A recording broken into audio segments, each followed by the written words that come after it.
Yeah, should we talk about the Bray Wyatt thing? For fuck's sake. And again, everybody's going, oh, Cornette liked all the supernatural stuff when Undertaker and Kane did it. That's the big complaint we both have gotten in the last few Well, years. and actually, no, I particularly didn't like it when they actually called down legitimate lightning. I like the entrance effects and everything, but the legitimate lightning strikes I thought was a bit much. And I've mentioned that I cringed heavily and hid behind the ring post at Survivor Series that year when Undertaker ascended into heaven on the big screen. But again, much like with wrestling dogs, and no, I'm skipping, I'm talking about the story before you, Paige. Much like with wrestling, well, no, I didn't want anybody to think, because we just were referring to that.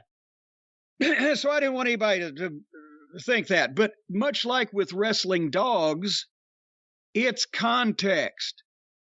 The Undertaker, I don't recall having a children's puppet show with puppets of pigs and roosters and anteaters and whatever the fuck with children's voices that other wrestlers had to interact with as if they were real. Do you remember that one, Brian, from The Undertaker? I don't understand why people cannot differentiate between silliness and preposterousness and the cool, spooky, supernatural vibe, even when he wasn't doing anything supernatural, that The Undertaker had in that late 90s and 2000 aughts period. Except for the American Badass I wasn't a big fan of, but because The Undertaker was much cooler and better than a mere fucking biker. But at least he took it away from him, so when he gave it back to him, how can we miss you if you won't go away? The real Undertaker was stronger than ever after that.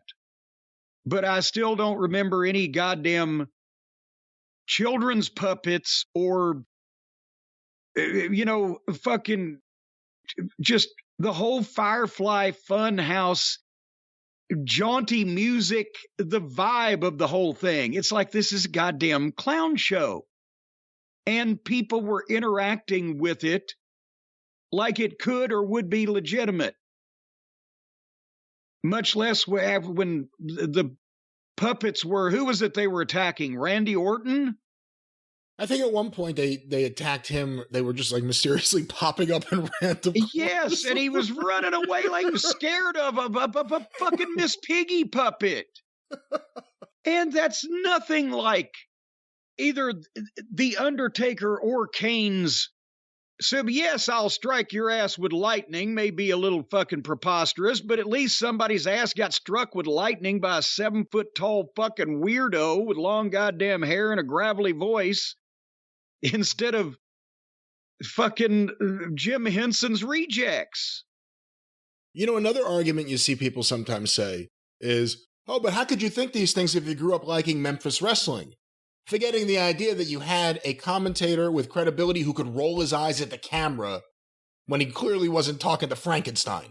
Yes, and the fact that people were clearly assing off in that respect to fuck with their opponent, legitimately, the people believe, we want to embarrass Jimmy Hart, or we want to embarrass Jerry Lawler, or we want to fucking humiliate somebody, blah, blah, blah, when there was questionable fucking shit going on. It's context. But people, I think, like you said, people just now, it's been so long that people think mistakenly, but they truly believe that wrestling is just supposed to be a goddamn blatant show that nobody takes seriously. And fuck you. I don't give a flying fuck what happens, how much money's involved, or who wants me to think or say otherwise. I'm not going to do it because it's bullshit.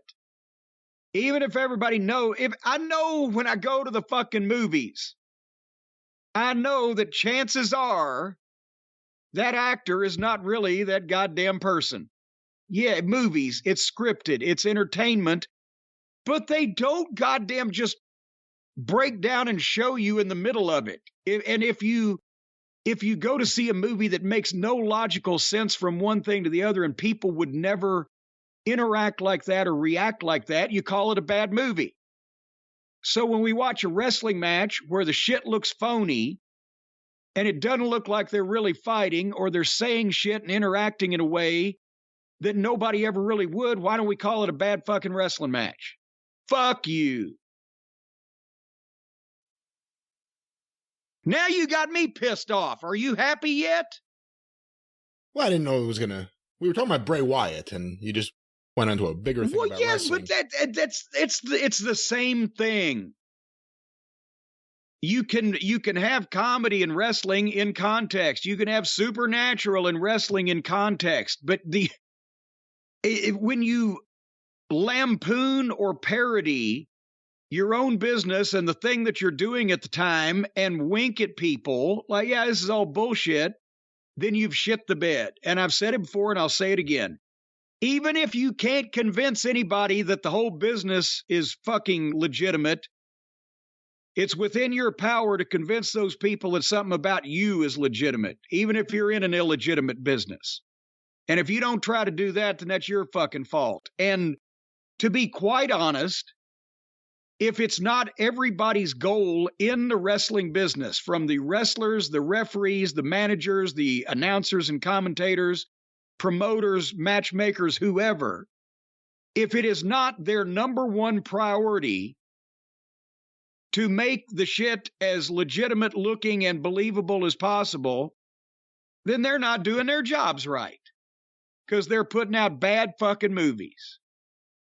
Well, perhaps they want to see those movies in a safe fashion without having it on their normal ISP. Perhaps they want to find a way to transition to something more pleasant and fun, like you butchering a spot for a wonderful advertiser. Oh, come on. Of course, I'm talking about our friends at ExpressVPN. I don't butcher anything, and I always do commercial spots with the utmost in taste and integrity in mind. But let me ask you a question, Brian. Do you ever take a shit with the bathroom door open? I don't typically talk about my shit making or taking, whatever you said there. I'm not talking about you forums. Talking about what kind of shit or the consistency of it or the fucking weight or the quantity or anything. I'm just asking it's a general rule, positioning geographically. I think as a general rule, it is the obligation of the shitter to close the door and also put the fan on. Well, yes, but you're not comfortable if you're trying to take a shit and the bathroom door is open, right? Probably You can't not. mentally relax. Probably not. No. You're exposed, all your little dangly bits, and you're in your big bits. You're in a highly vulnerable position where your pants are around your ankles and your shirt's kind of tucked up in the back so the shirt tail doesn't droop down in, I'm home. I'm taking off my shirt. Well, if you can take your shirt, if you're one of the people who prefers to take your shirt off to take a shit, I can't. At home. If you have a long shirt. At home. Well, and then there's the problem also when you're taking a visiting shit. Well, in somebody else's home, you can do the same thing. But in like a public bathroom or a truck stop or things like that, time is also a factor because especially if it's busy, the pressure gets on you when you see feet start standing around like they're in line, and now the pressure's on you, and it's hard to perform under pressure a lot of times. And then sometimes when you go into some of these places, they don't have a goddamn door on the stall. So you have to figure, well, should I just try to do this and quickly and get out of here, even though I am exposed? And then when you got your pants around your ankles, you're trying to keep your pants off the floor because generally in a place like that, there's piss on the floor also. Hey, listen, while this is a scintillating conversation, I believe we were supposed to be talking about ExpressVPN. I don't know. Well, I'm getting there. Okay. I'm getting there. See, because here's the thing. You don't take a shit with the bathroom door open because all your private parts are exposed and your dangly bits and things that can be seen and potentially mocked or made fun of. And especially when you're in a situation, where you don't have a stall door at all to close, well, then you have some decisions to make, and that's only acceptable in a few types of businesses to have bathrooms without stall doors. And generally, then everything's up for grabs. But it's the same thing, Brian, if you're exposing your privacy as well as your private parts. You don't want random people passing by, looking at you, taking notes, talking about the smell. Like Mama Cornette used to say, it smells like something crept in, crapped, and crept out. You don't want people to do that, so why would you want them to do it online, Brian? Using the internet without ExpressVPN is like going to the bathroom and not closing a door. People are just wandering by, looking at all your private parts and your dangly bits. Your internet service provider, that's what those ISPs are, they know every single website you visit. Maybe that's why you didn't want to Google, is it legal to fuck sheep in Japan the other day? Well, there's a lot of reasons why, but that would certainly be one of them. I wouldn't want anyone to see that I was doing this, but I would never do it to begin with, so I don't have anything to worry about. Well, you can take one of those worries off your mind with ExpressVPN, because not only are they not going to be able to see it, but they also will not be able to sell that information to ad companies and tech giants. And I know it's common knowledge, everybody that Googles the legality of sheep fucking gets all kinds of advertisements for wool sweaters in the fall and all kinds of advertisements for animal husbandry and things of that nature. And that's why, because they sell your information. But ExpressVPN puts a stop to it, creating that secure encrypted tunnel, even a funnel. It's going to funnel the information from one place to the other without the ISP or the state police, the KSP, Kentucky State Police, or any of the other police agencies able to know what you're doing. So, therefore, if your black market business has been down because you're getting stooged off, and you're trying to sell illegal plutonium or, other necessary ingredients in today's charged atmosphere on the internet, ExpressVPN can help you with the plutonium transfers, the black market. No. Well, no, the black market child labor is a big thing. No child labor, no plutonium. There won't be any plutonium involved in this or any other ingredients or chemicals or biological products that could be considered hazardous or dangerous or that any government in the world does not allow you to transfer back and forth. That's not what we're talking about with ExpressVPN. That's not what we're talking about here. And also, if you're going to buy a person, they have to be over 21. You can't say that. Well, if you're in the market for Soylent Green also. What? You Soylent Green, you've got to use ExpressVPN. But anyway, it works on everything. Phones, laptops, even routers. So everybody that shares your Wi-Fi, all your friends and neighbors, all the people that live behind you in the other side of the parking lot, next to the Target. You don't share your Wi-Fi with strangers, Jim. Well, you don't think you do, but that's why ExpressVPN is going to come in and clean this situation out, make sure everything's on the up and up or the down low or the kayfabe. And the best part is using ExpressVPN is as easy as closing that bathroom door.